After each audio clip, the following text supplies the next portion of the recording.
you doing here, honey? You're not even old enough to know how bad life gets. Obviously, Doctor. You've never been a 13-year-old girl.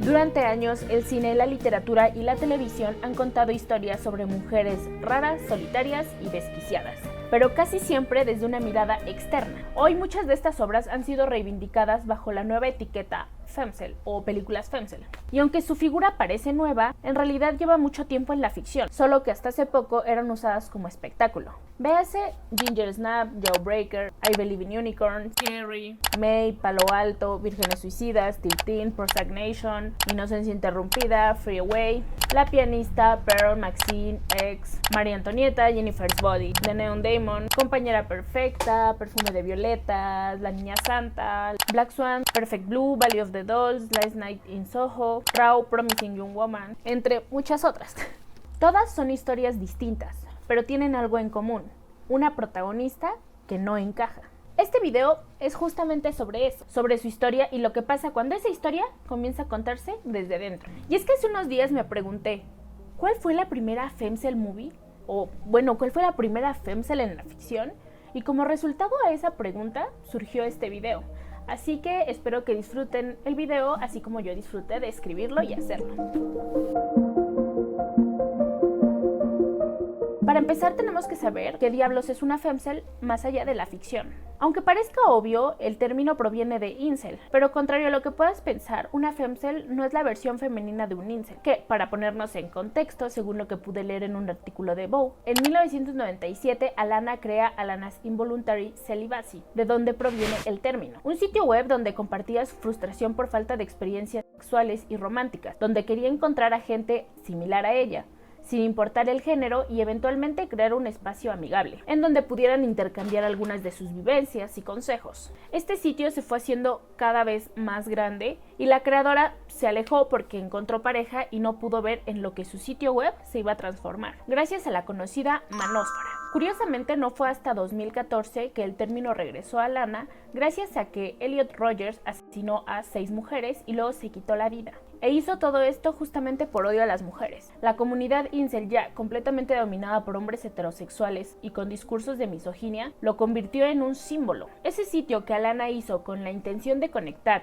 con otras personas que vivieran lo mismo que ella, se había transformado en un lugar plagado de machismo, misoginia y una profunda hostilidad hacia las mujeres, por hombres que las culpan por no tener relaciones con ellos. Bueno, ¿y esto qué tiene que ver con las femcels entonces? Bueno, quería mencionarlo para mostrar por qué no son lo mismo. Ambos se refieren a personas en celibato involuntario, pero la perspectiva y el enfoque son muy diferentes. Las femcels también viven en frustración por falta de relaciones románticas o sexuales, pero no solo no se les asocia con actos de violencia, sino que lo abordan desde un lugar más introspectivo y autocrítico. Generalmente canalizan su tristeza en reflexiones sobre cómo el patriarcado las afecta, en la belleza, en las expectativas sociales, en salud mental.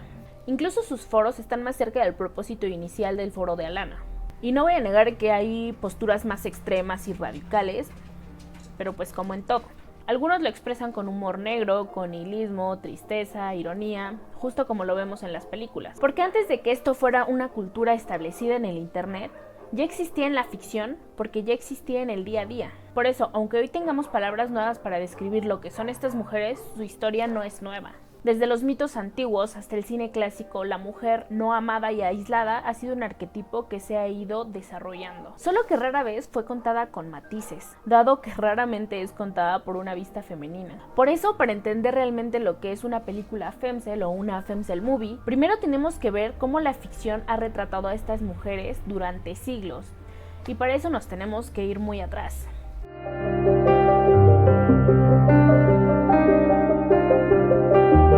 Justamente desde los mitos antiguos, este arquetipo ya ha estado presente. Y no solo eso, también ha sido contada desde fuera. Tomemos como ejemplo la trágica historia de Medusa. Basada en las narrativas clásicas de Hesíodo, Homero y Ovidio, quien escribió la narrativa más completa y popular de Medusa. Originalmente, Medusa no es el monstruo de serpientes que conocemos. Era una mujer, una sacerdotisa de la diosa Atenea, conocida por su belleza, pero su historia dio un giro oscuro cuando fue violada por Poseidón, en el templo de la propia Atenea. Y la respuesta de la diosa no fue la justicia para Medusa. En cambio, Atenea la castigó, transformando su hermoso cabello en serpientes y otorgándole una mirada que convertía a los hombres en piedra. Y aquí surge la pregunta: ¿por qué la víctima fue castigada? Aquí vemos cómo una experiencia de violencia y trauma se convierte en una monstruosidad impuesta. Medusa se convirtió en un ser solitario, temido y aislado. ¿Se te hace conocido? Su soledad no fue una elección, sino una consecuencia de la injusticia y la monstruosa apariencia que ella no pidió. O en palabras más simples, al ser víctima de un abuso se vuelve diferente y a mirada de los demás es un monstruo. En las narrativas clásicas, ella es el obstáculo a superar, el monstruo a ser derrotado por el héroe masculino, Perseo. Su historia se cuenta desde la perspectiva del hombre que la decapita, glorificando su acto como victoria sobre el mal. Pero ¿qué hay del dolor de Medusa, de su aislamiento forzado, de la injusticia de su castigo? Estas preguntas rara vez se exploran en versiones antiguas. Medusa, en muchos sentidos, encaja en el arquetipo de la mujer no amada que, desde una mirada externa y curiosamente masculina, se convierte en un monstruo, en una amenaza a ser eliminada. Su soledad y su monstruosidad son el resultado de la violencia patriarcal y un castigo injusto, para después ser decapitada. Como señala Simone de Beauvoir en su libro El segundo sexo, la mujer es exclusivamente definida por su relación con el hombre. Es mitificada a consecuencia de no ser considerada positivamente o como es para ella misma, sino tal y como se le aparece al hombre. Podemos decir entonces que Medusa no fue un monstruo por naturaleza, sino por narración.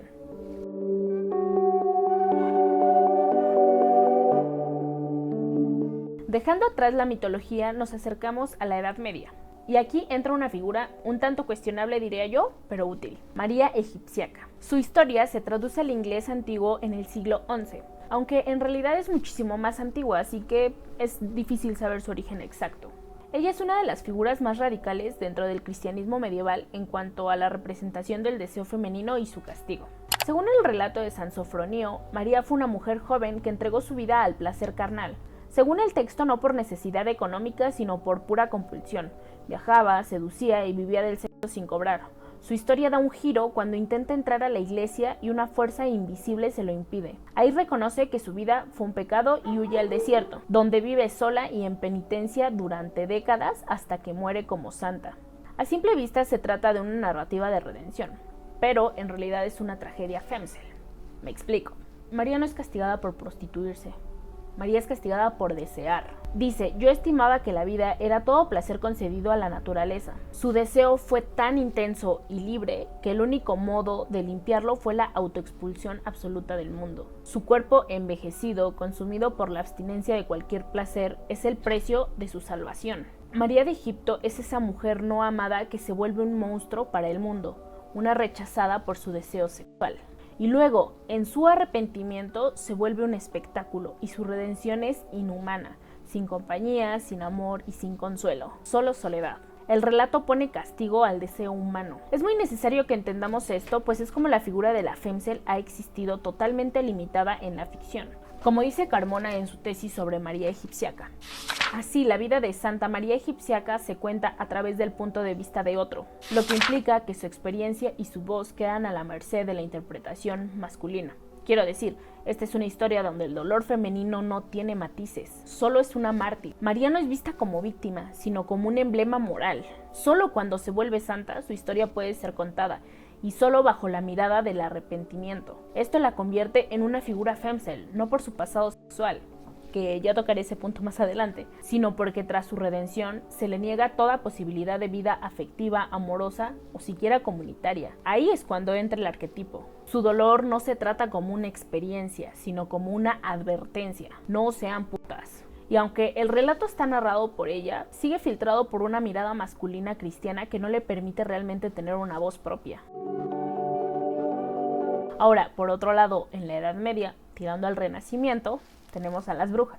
Y a pesar de que estas han sido consideradas reales durante siglos y sus acusaciones tuvieron consecuencias horribles para miles de mujeres, su figura cultural ha sido, desde un inicio, una construcción simbólica. O sea, la bruja como personaje es una de las formas en la que la ficción retrató a la mujer no amada, solitaria y con deseos propios. Por lo menos en la Edad Media, porque pues hay muchos tipos de brujas, ¿no? Tal como explica Ryan Eisler en El cáliz y la espada de las diosas o los dioses, la figura de la bruja surge cuando las mujeres sabias, autónomas y con saberes sobre el cuerpo, como curanderas o parteras, comenzaron a ser eliminadas sistemáticamente por un orden patriarcal que temía su poder. En este sistema, el cuerpo de la mujer fue convertido en enemigo, su sexualidad temida y censurada, y su autonomía castigada. Citando a Eisler, hablando de la Casa de las Brujas por el Malleus Maleficarum, a los ojos de la Iglesia, todo el poder de las brujas emanaba, en última instancia, de su sexualidad femenina pecaminosa. Incluso menciona que esta visión patológica misógina viene de hombres frustrados.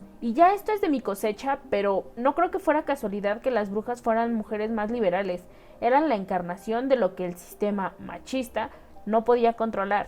Exactamente como las femcels en la ficción. Mujeres que son complejas, pero son reducidas y encasilladas como locas. Y cuando no se puede controlar algo, el siguiente paso suele ser convertirlo en monstruo. A diferencia de la mitología griega, donde Medusa era parte de los mitos de los dioses, en la Edad Media es cuando este monstruo está entre nosotros, pudiendo ser tu vecina, tu pariente, no lo sabes. Aquí es cuando se marcó un cambio profundo en la forma que se pensaba y se temía a las mujeres solitarias. Esas mujeres que la sociedad rechaza por no ser lo que deberían ser, entrando claramente dentro del arquetipo femcel. La mujer sola, no amada ni deseada, víctima de un sistema en su contra, vive sola y por eso se vuelve un monstruo. Las brujas eran un espectáculo de advertencia nuevamente, y lo sabemos porque quedó registrado en libros como el Malleus Maleficarum, o incluso la obra de la Celestina, que es ficción. Y sus historias eran generalmente construidas desde el miedo y la misoginia, exactamente como en siglos posteriores se retrataría a la solterona, a la loca de los gatos o en la actualidad a la femcel. Y ahora, dando un salto en el tiempo, llegamos al siglo XIX y con este llega la influencia de la histeria femenina como padecimiento mental, ya que desde el siglo XIX justamente la histeria sirvió como una herramienta médica y cultural para invalidar las emociones, rebeldías, deseos de las mujeres, reduciéndola a síntomas patológicos. Esto obviamente se traspasó a la literatura. Recordemos que la ficción es un reflejo de lo que pasa en la sociedad, pues todo esto se traspasa a la literatura y ahora la mujer no amada, solitaria, libre sexualmente es retratada como inestable e incluso peligrosa. Y así aparecerían arquetipos más definidos, apareciendo el papel de la loca de los gatos. Un caso fundamental es el de la señorita Havisham, creo que se pronuncia, de Great Expectations, de Charles Dickens. Creo que incluso hay una película. Bueno, yo estoy hablando del libro de 1861. La novela explora temas de ambición, clase, desilusión, siguiendo el viaje de Pip hacia la madurez. Un personaje central en la transformación de Pip es justamente esta señorita, que no voy a repetir el nombre, pero pues de ella.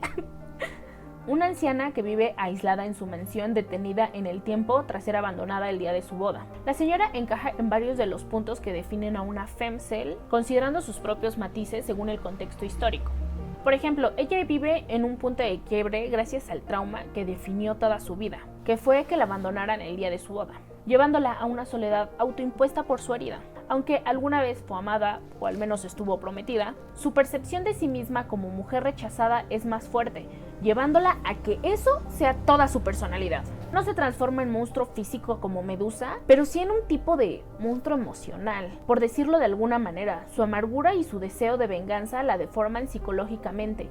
Utiliza a su hija adoptiva Estela como instrumento para infligir dolor en los hombres. Su mansión es oscura y detenida en el tiempo. Incluso tiene su banquete de la boda podrido. Es un lugar estancado, devorado por la amargura, llevándola al punto de la caricaturización. La señora ya no es una bruja medieval, pero tampoco es todavía una mujer compleja. Es un punto medio. Su dolor no se profundiza, solo se exhibe. Quiero decir, no entendemos lo que piensa, lo que siente, ni conocemos a profundidad sus emociones. Solo la visión distorsionada de la mirada ajena, llevándonos en este punto a que la mujer no amada caerá sí o sí en la locura. Otro caso que podría tener relevancia es Emma Bovary, la protagonista de la novela de Gustave Flaubert, publicada en 1857. Emma es una mujer que, influenciada por las novelas románticas de la época, espera encontrar en el matrimonio una vida apasionada y lujosa, pero se casa con un médico aburrido y provinciano, lo cual hace que se sienta atrapada. En su búsqueda desesperada de amor, cae en infidelidades, apuestas y deudas, y finalmente en el suicidio. El autor escribió Madame Bovary como crítica al romanticismo burgués, pero al hacerlo también construyó a Emma como un personaje caprichoso, adúltero y consumista. Su muerte es un claro ejemplo de moralismo narrativo. O sea, es como lo que merecía. Pero si cambiamos de perspectiva, Emma no solo es una mujer infiel, es una joven muy sola y frustrada por una sociedad que le prometió felicidad al casarse y no se lo está cumpliendo. Su deseo no es perverso, es humano, solo que está contado desde una mirada que la ridiculiza. Y yo no justifico todo lo que hizo, claramente pues lo que hace el personaje está mal. Solo quiero agregar esta segunda lectura que se le puede dar porque la narrativa no se lo permite. Y ahí está el punto, y por eso considero importante este libro en el video. Cuando un personaje femenino desea demasiado, la narrativa no la va a entender, la va a castigar. Y pareciera ser que en símbolo de advertencia para las demás. A ver, hasta este punto, en la ficción, todas estas mujeres eran monstruos, mártires o advertencias morales. Pero en 1892 algo cambió. Charlotte Perkins Gilman publica The Yellow Wallpaper. Tuve que leerlo, yo no me voy a aprender ese nombre. Un cuento breve que aporta algo fundamental al arquetipo. Por lo menos de lo que yo encontré y leí, no miramos a una mujer desde afuera. Estamos dentro de su cabeza. La historia es bastante simple, pero muy profunda. Una mujer diagnosticada con depresión nerviosa es encerrada por su esposo, que es médico, en una habitación como tratamiento. No se le permite escribir, ni leer, ni pensar prácticamente. Solo debe descansar.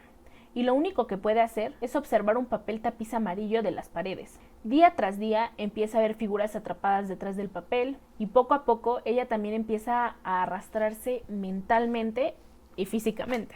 Lo fuerte de este cuento no es que la encierren físicamente, sino que por primera vez presenciamos el colapso desde dentro. No es solo una mujer loca, como en otras historias, es alguien que se va quebrando porque nadie la escucha y porque obviamente tenía depresión o algo así. Y eso lo cambia todo. De verdad, si tienen la oportunidad de leerlo, léanlo. No tiene más de 20 páginas. Gilman no solo hace visible esa violencia médica que vivían las mujeres en el siglo XIX, también cambia la perspectiva y vemos ese encierro como experiencia, más allá de un espectáculo. El camino es largo para llegar a lo que hoy conocemos como una femcel movie en el sentido más estricto de la palabra, pero estas cosas fueron construyéndolo poco a poco.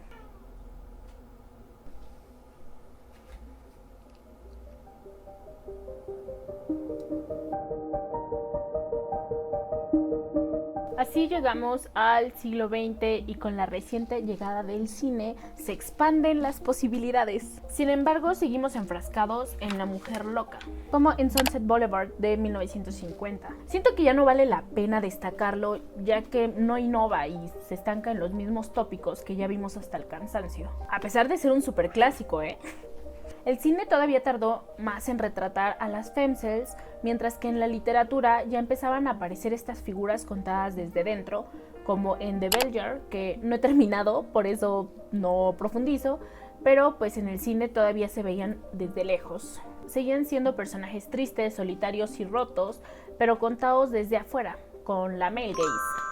¿Pero qué es la male gaze? Bueno, a manera resumida, es una forma de representar a las mujeres en el cine y otros medios desde una mirada masculina, que pone al espectador en una posición de un hombre heterosexual. Esto no significa necesariamente que quien dirige o escribe sea hombre, sino que la forma en la que se encuadra, se narra o se construye al personaje femenino está pensada para ser vista solamente. Por eso, muchas veces lo que le pasa a una mujer en pantalla no está hecho para que lo entendamos, sino para que lo miremos. Esto lo podemos ver en muchísimas películas, si me pongo a nombrarlas no termino. Los ejemplos más obvios son Transformers, donde el cuerpo de Megan Fox es tratado con más importancia que la historia del personaje, o en El Lobo de Wall Street, donde las mujeres solo aparecen como premios sexuales y accesorios para los hombres. No es que estas películas no se puedan disfrutar, pero sí reflejan cierta mirada que no está pensada para que las mujeres se vean a sí mismas. Uno no se identifica con estas mujeres. Aún así, poco a poco empezaron a surgir películas que, sin saberlo, estaban construyendo los cimientos de lo que vendría más adelante. Historias donde el dolor femenino empezaba a verse ya con otros matices, aunque todavía no tuviera nombre. Por eso, antes de hablar de las femcels como tal, tenemos que hacer una parada en lo que podríamos llamar proto-femcels. Antes de que existiera siquiera una etiqueta, ya empezaron a surgir películas con historias que se acercaban más a lo que hoy conocemos. Entre ellas tenemos Valley of the Dolls, Carrie e incluso he visto que consideran a Heathers. En este espacio de las proto-femcels tengo que mencionar definitivamente a Desierto Rojo. No le voy a dar tantas vueltas ya que es lo mismo que venimos repitiendo desde hace rato, el sufrimiento de una mujer, pero sí puedo rescatar lo siguiente. Esta es una película donde Antonini, el director, transforma todo esto en algo más sensorial, vivir en un mundo que no parece estar hecho para ti. Aquí la protagonista no tiene ni un objetivo, no está buscando amor, ni venganza, ni aceptación, solo está intentando sobrevivir. En esta película, Antonini transforma todo esto en algo más sensorial. No hay grandes traumas, ni romances fallidos, ni villanos, solo una mujer que no logra existir. La protagonista atraviesa una crisis después de un accidente. Está casada, tiene un hijo, pero nada de eso la sostiene. Intenta escapar, busca conectar, incluso empieza algo con el amigo de su esposo, pero no le sirve, no encuentra alivio. Podremos pensar entonces que encaja en el arquetipo, una mujer aislada, incomprendida. Pero hay algo que falta. En las historias que hemos visto, el conflicto no solo es con el mundo, sino consigo misma, con el deseo, con lo que se espera de ser mujer, y la protagonista no desea nada. No hay presión estética, ni conflicto sexual, ni obsesión romántica. Solo hay un vacío. Y no es que la película sea mala por eso, simplemente que la película no va por ahí. Aún así, si te gusta el cine mamador, creo que deberías de verla, la estética es muy linda. Y sobre todo, tampoco estamos dentro de ella. Sí la vemos con empatía, pero aún no es su historia, la vemos desde afuera. No vemos el colapso de su interior. Y en comparativa al cine femcel moderno, eso es esencial. No se trata solo de ver a la protagonista fragmentarse, sino de fragmentarnos con ella. ¿Y entonces por qué hablar de Desierto Rojo? Pues porque aunque tenga todos estos elementos en contra, según yo, deja cosas importantes. Primero, que es una de las primeras películas donde el dolor femenino ya no es representado como un monstruo ni como burla, solo es una mujer alienada. Segundo, la estética importa, e importa mucho, sobre todo en estas películas. El uso del color, los paisajes industriales, los silencios, todo refuerza el aislamiento de la protagonista. Imaginemos esta misma historia en un entorno cálido, lleno de gente y con música alegre. Definitivamente no se sentiría igual. Así como es, pareciera que el ambiente también la rechaza. Y tercero, porque nos deja una idea clave. El problema no es que la cuente un hombre. El problema está en que la cuente un hombre machista. Pero es que a veces no se puede diferenciar. Así podríamos seguir con historias como Valley of the Dolls o Heathers, pero antes de eso es debido darle su lugar a Carrie, que hizo bastante y a día de hoy es considerada una femcel movie por muy buenas razones. Para quien no conozca la historia, está dirigida por Brian De Palma, basada en la novela de Stephen King. A ver, yo no leí la novela, así que me voy a basar simplemente en la película. Esta nos cuenta la historia de Carrie White, una adolescente tímida y aislada, controlada por una madre ultra religiosa y bulleada por sus compañeros de la escuela. Tras esto, Carrie descubre que posee poderes telequinéticos. Durante el baile de graduación, tras una broma cruel, desata su furia y provoca una masacre. Y a ver, Carrie es una femcel por donde la veas. Es una joven completamente alienada, reprimida sexualmente y emocionalmente por su entorno. Su despertar sexual, que inicia con su primera menstruación, no es algo normal, es totalmente ridiculizado y esa es la intención. Carrie no solo quiere encajar, quiere ser amada, quiere ser normal, pero pues su alrededor solo la ven como la rara. El problema está en que a veces esa burla no solo viene del entorno, sino también de la cámara. Y ahí está el detalle. Carrie se nos presenta como un monstruo, tal como años antes se presentaba a las brujas o a Medusa. La película se convierte en víctima de lo que critica. Quiere denunciar el bullying, la opresión y la violencia, pero a veces cae en una mirada que también la convierte en un espectáculo, como al final en el baile. Sin embargo, la historia es bastante empática con ella. Todavía no es una historia narrada 100% desde dentro, pero por lo menos ya no está escrita desde el desprecio total. Ahora sí podemos ver lo que siente. La película se da el gusto de tener momentos de ternura e ilusión. Uno de esos momentos claves es en el baile. Carrie baila con Tommy.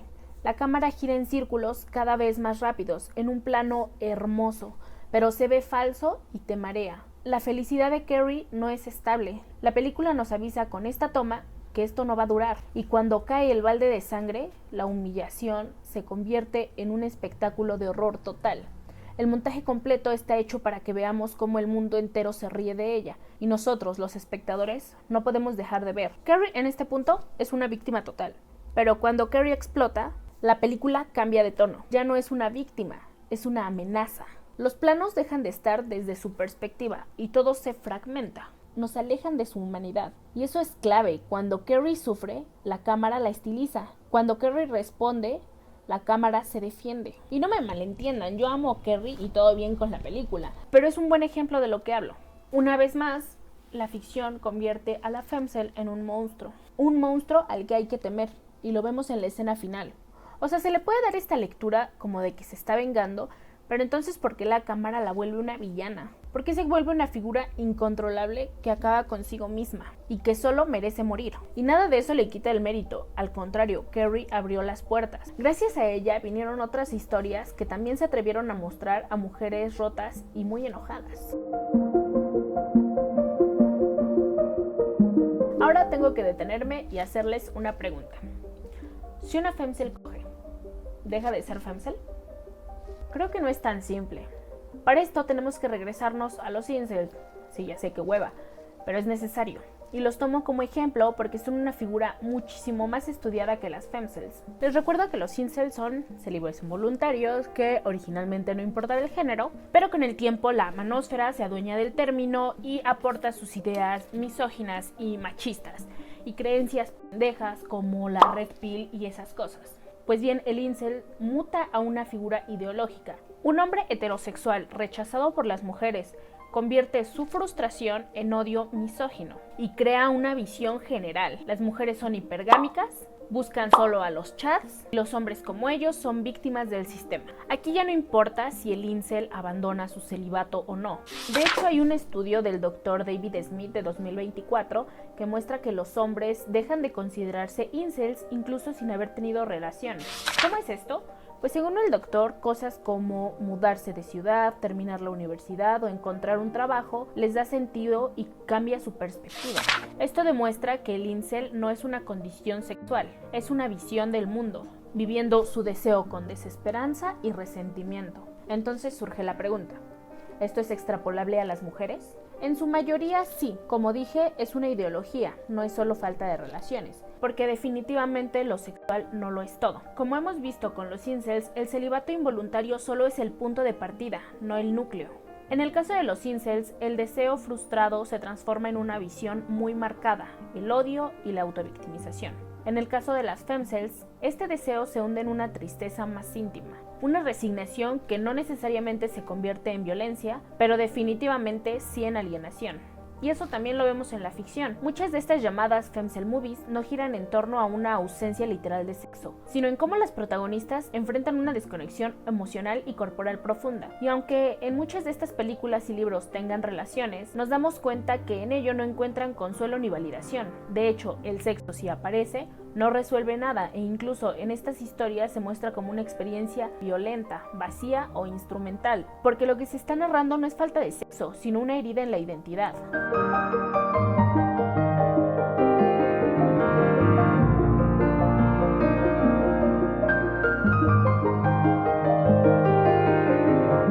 Pues bien, ya teníamos muchos temas sobre la mesa. La alienación, las diferentes perspectivas de mujeres aisladas, el rompimiento de una mujer ante las presiones externas. Entonces, ya todo estaba listo para cuando se juntara todo. En 1991 salió una novela ligera llamada Perfect Blue, una lectura bastante genérica, si me lo preguntan a mí. Pero de esa novela surge una película que lo cambió todo. En 1997, Satoshi Kon, el director de Perfect Blue, llegó, se la sacó y no las dejó caer. Si no has visto esta película, hazte un favor y ve a verla. Y si ya la viste, te la recuerdo. La película empieza con Mima Kirogoe, una idol japonesa que canta en un grupo pop, tiene sus fans y es una chica perfecta básicamente, aparentemente porque no es capaz de decidir por su cuenta y vive agachando la cabeza, pero decide hacer un cambio y dejar su faceta como idol para intentar ser actriz, y es justo ese cambio que desata todo, porque para el mundo no solo es un salto de carrera, es un acto de traición. Traiciona su imagen y la pureza que se supone que debía tener. E incluso se siente como si se traicionara a ella misma. A partir de aquí, la película se va fragmentando junto con Mima. Comienza a tener alucinaciones, a verse desde fuera y a observarse como si su yo idol aún existiera. Incluso hay una página web creada por un fan creepy que escribe en primera persona como si fuera ella. En este punto, Mima pierde completamente el control. Llegados aquí, Perfect Blue se convierte en una experiencia femcel total, porque lo que vemos no solo es un descenso a la locura, es una mujer cuya perspectiva ha sido completamente tomada por las expectativas, por los fans, por su manager, por los hombres que la consumen como objeto, y lo peor, por sí misma. Su yo ideal que construyó ya no es suyo, le pertenece al público, y ella ya no se siente dueña de nada. Más adelante, Mima empieza a actuar en una serie policíaca que se comienza a mezclar con su vida real. Incluso confunde escenas de rodaje con su día a día. Mima ya no controla qué parte de ellas son reales. Su subjetividad está rota y el montaje de la película lo deja ver en escenas repetidas y bucles mentales. Nosotros perdemos el piso con ella. No sabemos qué es real y qué no. Este tipo de detalles son comunes en el cine de Satoshi Kon. De hecho, por eso tuvimos mucha suerte de que él la dirigiera. Mima quiere ser tomada en serio como actriz. Quiere validación y está dispuesta a todo por ello. Para dejar su faceta como idol, accede a rodar una escena de abuso, escena que se la pusieron ahí a propósito. Aquí la película no solo lleva al límite a Mima, también a nosotros. Sabemos que es falso, pero se siente tan real e incómodo. Mima no fue abusada literalmente, pero se siente peor. Es una clase de prostitución emocional para tener valor en la industria. Aquí verificamos que el sexo no la hace más libre porque no lo elige de verdad. Esto lo vemos remarcado cuando es fotografiada. Durante toda la película vemos a una Mima falsa, una que siempre está brillando. Sus escenas son de las más tristes y a la vez dan miedo. Esta Mima flotante siempre está sonriendo, está vestida como idol y siempre se burla de la Mima real. Ella nunca cometió errores, nunca traicionó su pureza, y por eso merece todo el amor. La Mima real se convierte en una mujer rota, son los residuos que quedaron. Durante todo este proceso, una mujer la acompaña, una manager quien la cuida. Y como si todo esto no fuera suficiente, Mima también tiene un acosador, un fan perturbado que cree que está protegiendo a la Mima ideal de la Mima real. Al principio pensamos que él es quien maneja el blog escrito en primera persona como si fuera Mima, pero pronto empiezan a aparecer personas muertas, incluyéndolo a él. Todas están vinculadas a decisiones que la han empujado a la destrucción de su yo ideal. Todo nos lleva a pensar que Mima es la responsable, pero finalmente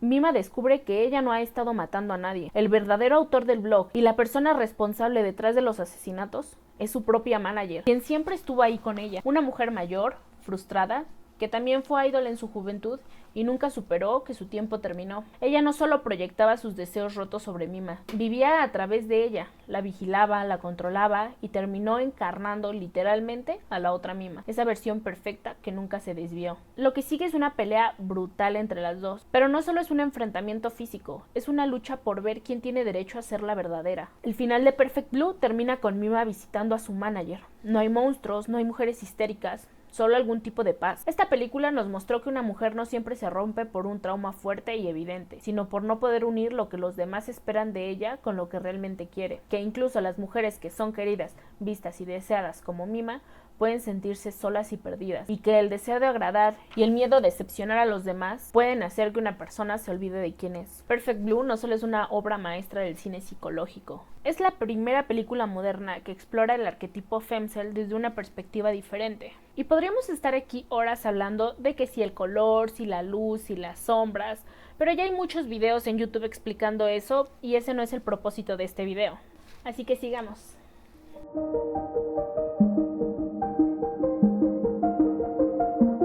Después de Perfect Blue, muchas películas exploraron el arquetipo y lo han seguido definiendo. Este es un género en plena construcción. El arquetipo empezó a definirse no como tal por un nombre, sino por un malestar consistente. Tal vez las historias son muy distintas, pero las une lo mismo, una mujer que no encaja.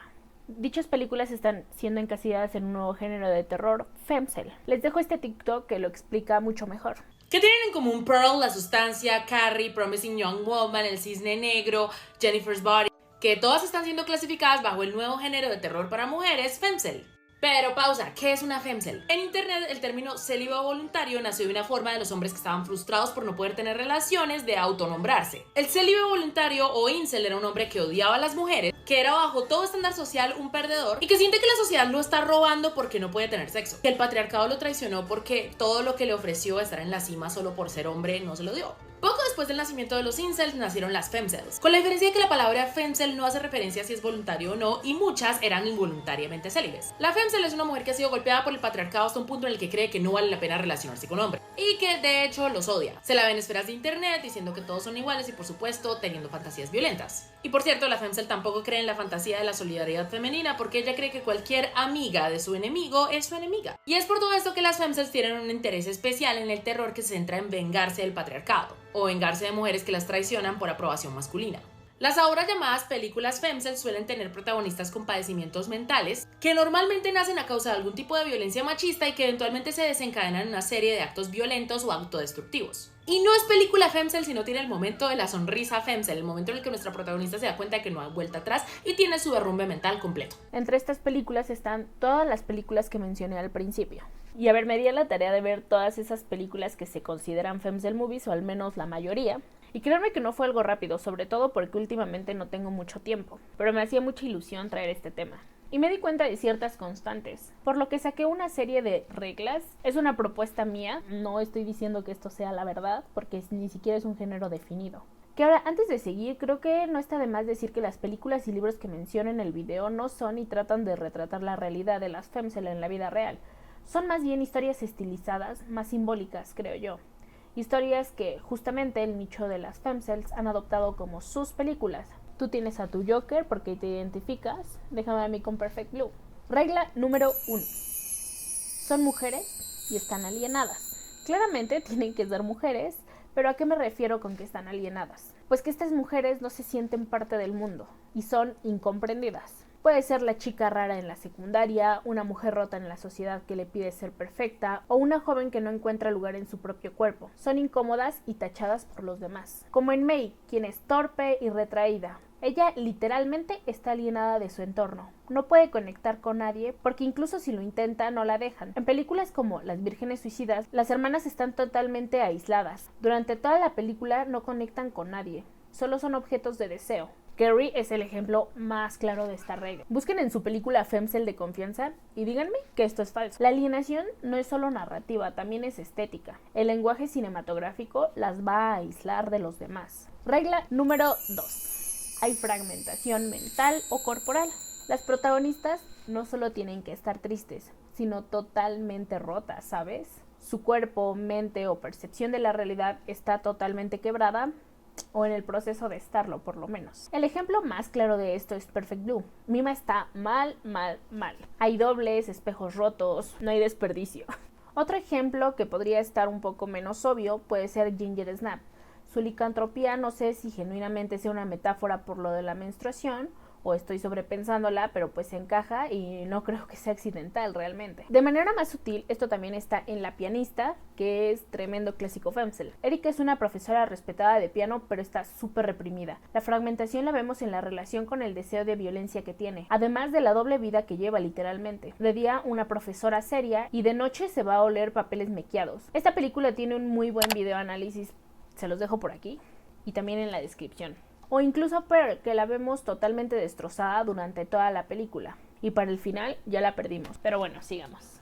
Regla 3. Deseo desviado, reprimido o castigado. Esta es una de las reglas más complejas, creo yo, porque no es obvia y simple como la primera. En las películas femcel, el deseo que viven las protagonistas no se va a vivir como algo normal, o como se viviría en cualquier película romántica. En este caso, las protagonistas sí desean, ya sea afecto, intimidad, validación, contacto físico o incluso sexo. Pero este deseo no puede expresarse de forma sana. A veces el deseo se reprime, se desvía o se castiga, tanto por el entorno como por la narrativa misma. En estas historias el deseo femenino no es normal, es una fuente de conflicto. Y para que quede más claro, me voy a extender un poquito en los ejemplos. En May, la película donde la chica se hace un Frankenstein, May desea ser amada, pero es tan torpe emocionalmente y está tan aislada que cuando alguien la rechaza no sabe cómo manejarlo. En vez de sanar o pasar página, empieza a coleccionar partes del cuerpo de distintas personas para construir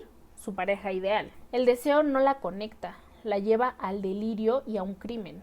Es un deseo infantil y súper desesperado. Otro ejemplo sería de nuevo la pianista. Erika, la protagonista, vive con su madre y tiene deseos sexuales muy intensos, pero están súper reprimidos por parte de su madre. Tanto así que se masturba en secreto, se autolesiona, ve pornografía. Aunque ahora que lo pienso, lo raro realmente sería que no se masturbara en secreto, ¿saben? Va ahí enfrente de su madre a lo loco. Que pasa algo peor en la película, pero bueno.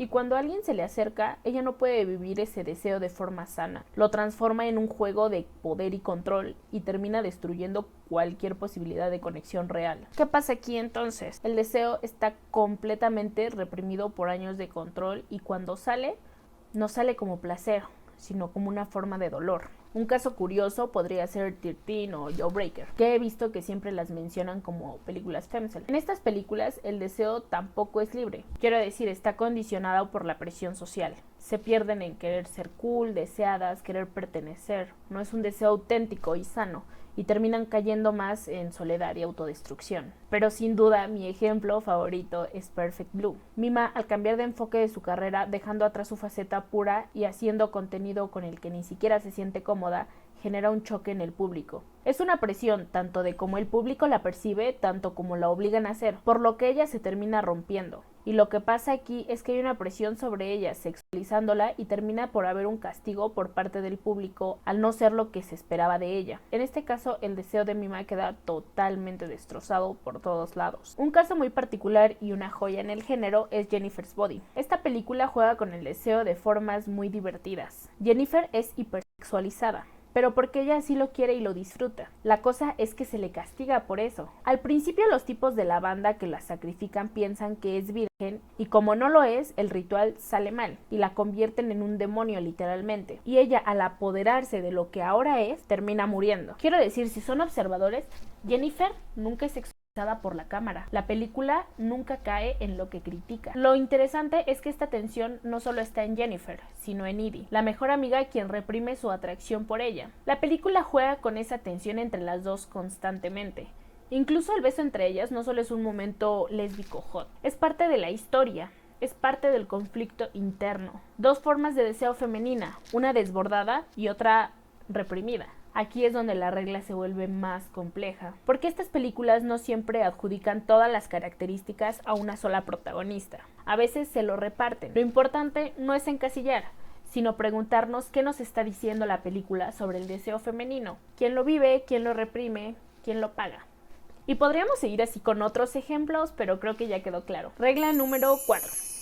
No hay redención tradicional. El final nunca va a ser feliz. La femcel no se va a curar, no se va a salvar, no va a haber un romance que la rescate ni una sociedad que la comprenda.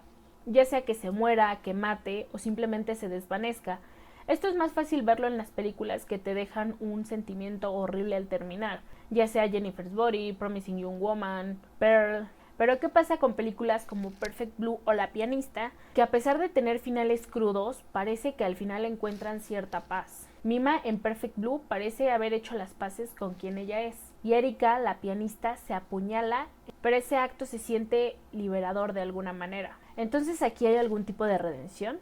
No. Y eso tiene mucho que ver desde dónde se cuente la historia. La importancia de la perspectiva. Siempre hay que pensar, ¿estoy dentro de la protagonista sintiendo con ella? ¿La observo desde afuera siendo un espectador neutro? ¿O soy parte de las personas que la juzgan? Esto se va a notar por el lenguaje cinematográfico que maneja el director. Según lo que he notado, cuando la perspectiva es interna, el final sí duele, pero hay más espacio para la ambigüedad. Realmente nos rompemos con ella, por eso el final se siente subjetivo. Por eso, aunque Mima ya sepa quién es ella, el daño ya está hecho. En Pearl se vuelve más complicado. Toda la película la vemos desde su interior.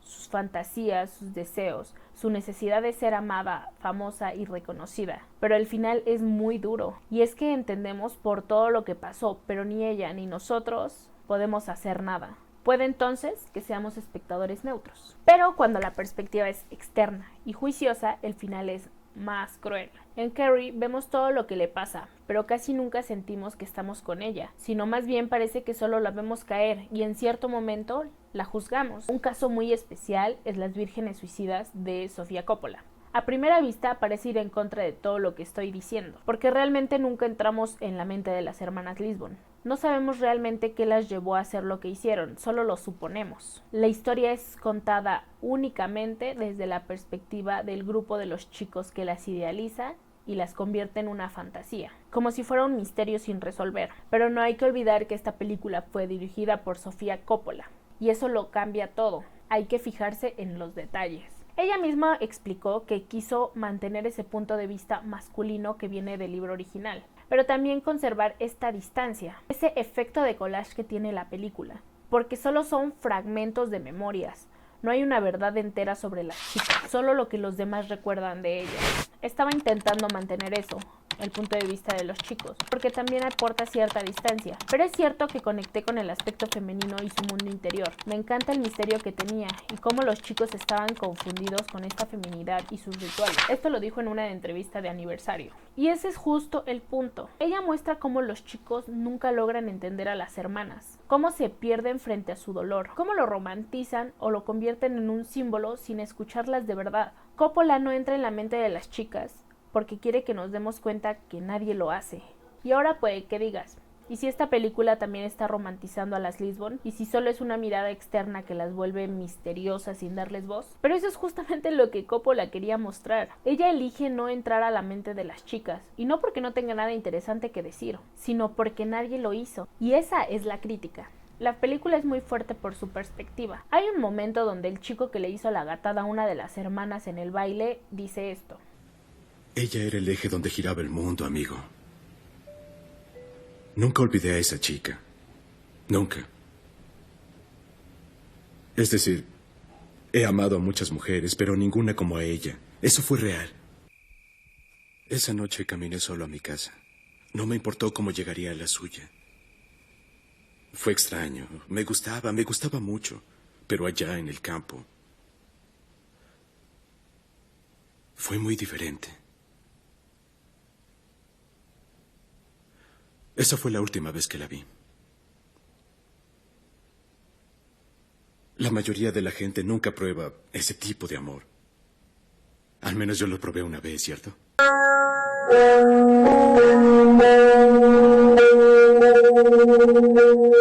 Nada más que decir.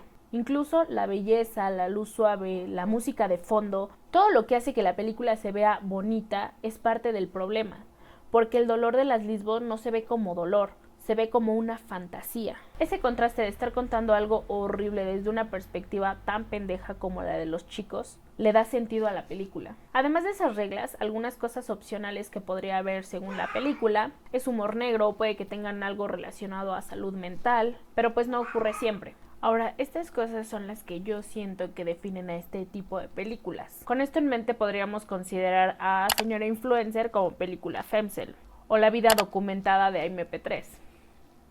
Pero no, en serio, échenle un ojo.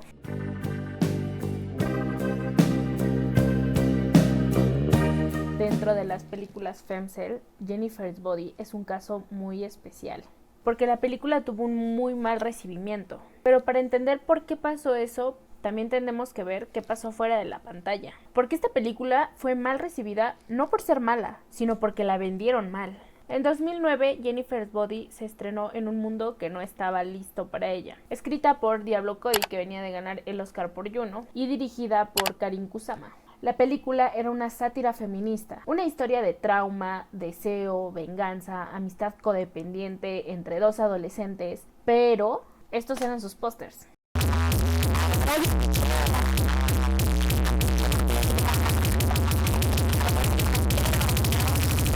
Yo perreo.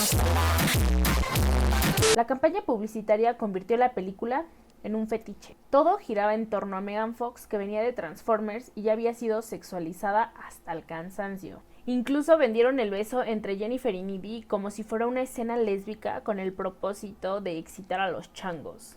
Y esto es importante porque cuando una película hecha por mujeres sobre el deseo femenino es empaquetada como si fuera soft porn para adolescentes heterosexuales, se pierde la causa. Como dije, el dolor de las mujeres no es tomado como experiencia, siempre se transforma en un espectáculo y ahora en fantasía. Claro, el público que hubiera conectado con la película eran chicas jóvenes, inadaptadas, solitarias, raras, justo como lo hizo años después. Ese era su target real, pero esas niñas no fueron a verla. Sin embargo, fueron hombres que esperaban a ver a Megan Fox desnuda y comiéndose a gente con lencería. Hoy es una película de culto, pero en su momento fue rechazada y malinterpretada. Y eso también es Femcel. Una historia del deseo femenino contada por mujeres, pero distorsionada por filtros de marketing patriarcal, tal como le pasó a Medusa, tal como le pasó a María Egipciaca, tal como le pasó a todas.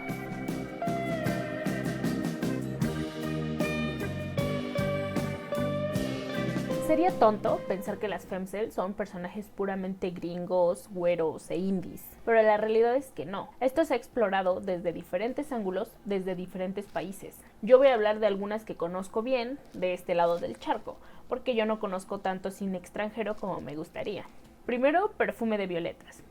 Y a ver, yo sé que no estoy descubriendo América al decir esto, pero es importante mencionarla. Dirigida por esta tipa, esta película es una cachetada de la realidad de México. La historia sigue a Jessica, una adolescente de clase baja en la Ciudad de México, quien vive en un entorno familiar violento y negligente. Es retraída, callada, solitaria y buleada. El pack completo. Un día conoce a Miriam, que al contrario es más abierta y más amable. Y entre ellas nace una amistad profunda, casi obsesiva, que se siente como el único refugio que le queda a Jessica. Y ahí entra el perfume de violetas, que no solo es un objeto, es un símbolo de esa conexión, de lo que Jessica desea ser y tener, ternura y afecto. El perfume aparece una y otra vez como recordatorio de algo hermoso que no dura, porque en su mundo lo frágil y lo femenino no sobrevive. El entorno brutal en el que viven las lleva al límite. No se sienten bienvenidas en ningún lugar. A lo largo de la película la amistad se va tensando, pero no porque se traicionen entre ellas, sino porque el mundo las traiciona a las dos. Cuando Jessica es abusada por el microbusero, el crimen no solo es el abuso, lo que verdaderamente la quiebra es la indiferencia, el abandono y la impunidad con la que lo hace. El final es el que es. Jessica termina con la vida de Miriam y no hay ningún tipo de redención. Esta escena es muy triste porque nos muestra que todo lo que Jessica quería era que alguien la quisiera. Jessica es una femcel no porque quiera coger y no pueda, sino porque antes de siquiera poder elegir cómo vivir o cómo amar, ya la habían destrozado. Perfume de Violetas es brutal y es la película femcel de México. Otra película que sin duda puede ser catalogada como femcel es Perras de 2011. Película mexicana dirigida por este otro tipo y por la cual tengo sentimientos encontrados. Tenía muchos años sin ver esta película, sin embargo me impactó mucho ahora que la volví a ver. La historia transcurre en un salón de clases, donde están castigadas 10 adolescentes que deben confesar quién es la culpable de algo que no nos dicen hasta el final. A través de monólogos vamos conociendo sus vidas, toda la violencia familiar, pobreza, sexualización temprana, abandono. El giro final llega cuando una de ellas revela que está embarazada por el papá de una de sus compañeras y resulta que lo que hicieron fue una interrupción con un ganchito y la chica se desangró. A pesar de tener muy buen propósito, siento que el mensaje se pierde al caer en lo mismo que juzga. La película no deja a las protagonistas como unas niñas que han sufrido todo tipo de abusos de un sistema que está mal. Las deja como unas perras, literalmente. Perras que sucumben a sus deseos carnales y que merecen lo que les pasa. A la vez nos cuenta lo horrible que es que estén acostumbradas a un sistema ultramachista, pero esto lo hacen con escenas romantizando lo que les pasa o sexualizándolas, por lo que el mensaje se pierde y no es fiel a lo que dice. No es lo mismo que pasa en Vírgenes Suicidas, donde Coppola no nos deja ver nada de lo que piensan las chicas, y el punto es ese. En este caso, Guillermo, el director de Perras, sí nos deja entrar en su mente, pero esta es una visión distorsionada y pendeja que no nos sirve de nada más que para juzgarlas. Ellas, sí o sí, terminan siendo culpables de lo que les pasa. No me puedes decir que está mal que una niña de 14 años se acueste con un señor, con iluminación tenue, música romántica y con la misma niña diciendo, nadie me obligó, yo me metí ahí porque quise. No me dijo nada. Yo solita fui. Si la vemos desde un lado más frío, todo lo que pasó es horrible, pero parece que las chicas son las malas, ellas son el villano. Otra película que nunca he visto que mencionen es La Niña Santa, película argentina de 2004 dirigida por ella. Esta película trata puramente sobre el deseo y cómo bajo contextos donde no se presta atención o se reprime ese deseo, se tuerce fragmentando a la protagonista. La historia es bastante simple, de hecho. Amalia es la protagonista, una adolescente que vive en un hotel con su mamá y asiste a clases de catequesis. Andan en temas de vocación y las señales y todo eso. Esto es muy importante. Ella está muy metida en eso y pues se la pasa repitiendo rezos. Todo cambia cuando un doctor, un hombre adulto que está en el hotel por una convención, la toca inapropiadamente en medio de una multitud, y lo que viene después no es lo típico. Amalia no lo denuncia, no le cuenta a nadie, al contrario, empieza a seguirlo, observarlo, como si tuviera que hacer algo con él. Dice que tiene una misión, pero nunca se aclara cuál es esa misión. Y aquí es donde la película deja todo en el aire, porque su forma de actuar parece más cercana a querer redimirlo que a enfrentarlo, como si el deseo y la culpa se mezclaran con el deber religioso. A diferencia de otras historias, donde el deseo se expresa con furia o rebeldía, en La Niña Santa el deseo está tan reprimido y tan confundido por la religión y la falta de guía emocional que se convierte en algo torcido. Amalia no sabe si lo que siente es amor, pecado, trauma, poder o devoción. Y esto es lo más fuerte de la película. Todo está contenido. El ambiente del hotel, la religión, los adultos ausentes, crea en Amalia una fragmentación muy sutil. Amalia es una femcel porque está alienada desde el inicio. Vive en un mundo donde el deseo femenino no solo se reprime, sino que ni siquiera se nombra. No hay redención, no hay final feliz, no hay castigo directo, pero tampoco justicia. Solo queda el vacío de una adolescente atrapada entre el deseo y la culpa, sin entender lo que le pasa. Todo esto es reforzado por el lenguaje cinematográfico. Hay muchos planos cerrados, muchas cosas que no se ven. Es un peliculón.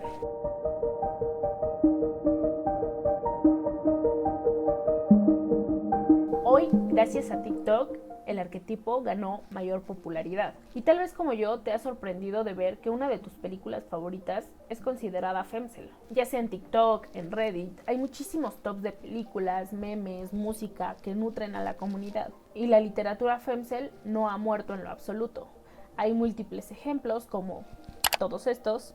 Y a ver, no les voy a mentir, no he leído ni uno de esos libros, pero siempre los mencionan, así que los pongo por si acaso. Incluso en series como BoJack Horseman o Fleabag, encontramos estos arquetipos en personajes como Sarah Lynn. He visto que mencionan mucho a Diane, pero creo que la verdadera femcel es Sarah Lynn. Échenle coco.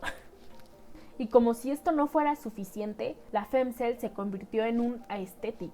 Puede sonar chistoso, pero es la verdad. Este arquetipo existía en la tragedia griega, en la literatura gótica, en el cine indie de los 2000 y está presente hoy y sigue evolucionando. Hola, estaba editando y creo que aquí se puede confundir lo que quise decir. Muchas de estas historias hablan del dolor de las mujeres y del aislamiento ligados o causados por una sociedad machista. Sin embargo, muchas veces terminan siendo súper estilizadas y estéticas. No es malo necesariamente, pero sí me pone a pensar, ¿realmente estamos viendo historias sobre mujeres marginadas? ¿O es solo una soledad que se ve linda? Quiero decir, muchas de estas mujeres son guapas, hegemónicas y todo eso. E incluso cuando están sufriendo, siguen siendo lindas. Y entonces pienso, ¿realmente todo esto representa una comunidad que nace de una mala experiencia compartida? ¿O es solo una estética que se está apropiando del sufrimiento real y que solo lo hace más digerible? No creo que sea coincidencia que muchas de estas películas se vuelvan populares en TikTok o en Pinterest, donde todo se convierte en apariencia, en moodboard y branding. Y es que más allá de cualquier cosa que mi cabeza ignorante pueda pensar, el capitalismo digital que se vive hoy en día tiene la habilidad de convertir cualquier cosa en una estética y un estilo de vida. Y es que ser una chica rota, sad, distinta, puede volverse aspiracional, siempre y cuando siga siendo linda. Sinceramente, ¿quién no quiere verse como Natalie Portman en Black Swan o Mia Goth en Pearl? Es como si el dolor fuera más válido si viene en un paquete hermoso. Por eso, aunque me encantan muchas de estas películas, también creo que hay que mirar con ojo crítico, porque si solo nos quedamos en lo estético, corremos el riesgo de romantizar lo que justamente debería de incomodar. Y las historias de las femcels, por definición, no deberían de ser cómodas de ver. Bueno, nada más era eso. Sigan viendo.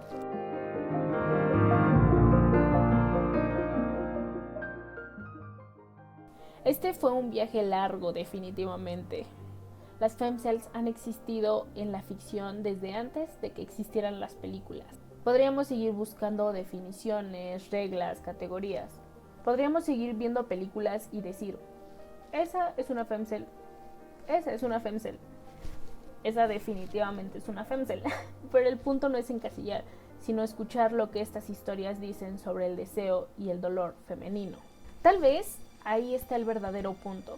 Tal vez la verdadera tragedia de Medusa no fue su monstruosidad, sino que su historia la contaron desde una vista machista.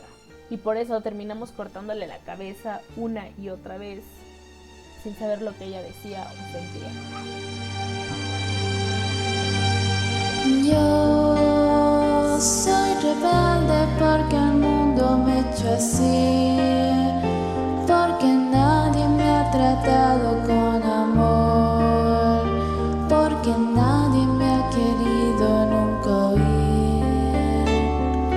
Yo soy rebelde porque siempre y sin razón me negaron todo aquello que pedí y me dieron solamente incomprensión. Y quisiera ser como el niño aquel, como el hombre aquel que es feliz.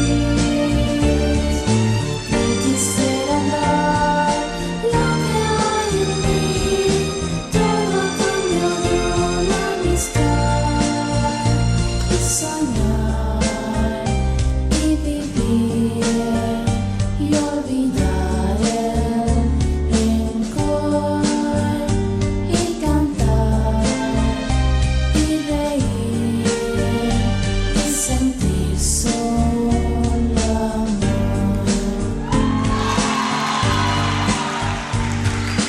Yo soy rebelde porque el mundo me echó así, porque nadie me ha tratado con amor, porque nadie me ha querido nunca oír. Y quisiera ser como el niño aquel, como el hombre aquel que es feliz.